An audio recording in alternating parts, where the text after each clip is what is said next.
1990। বাবা কি কস বাবা? তুমি এত গরমের ভিতরে এত কাজ করতেছো কেমনে? আরে বাবা গরিব মানুষ অমনি করা লাগে। আব্বা তুমি একটু জোরাও, সেবত আমি তোমার বদল কাজ করি। তুই কাজ করবি? আরে আব্বা কোনো সমস্যা নাই।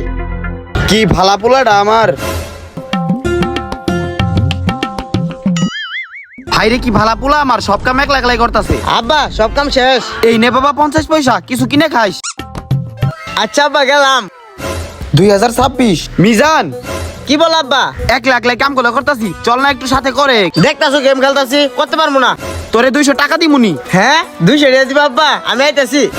এই সব কাম তুই আজকে করবি, তোর আমি 200 টাকা দিমু, যা কর। এখনই করতাছি। रुको जरा सबर करो बोला धक्का बुक्की नहीं करने का হাই রে কাম দেখি কষ্ট, তাও তো 200 টাকা পামু। আব্বা সব কাম শেষ, এখন টাকা দাও। টাকা নিবি? তোদের মতো পোলারে ঠিক করার জন্য এরকম একটা বাপই যথেষ্ট। কেন আব্বা তুমি না আমার 200 টাকা দিতে চাইলা? তোরে দিয়ে এই সব কাজ করে নিলাম, কি রাগ করলা? যে বাবার হল্লা, তুমি আর বাপ না, তুমি আর বন্ধু।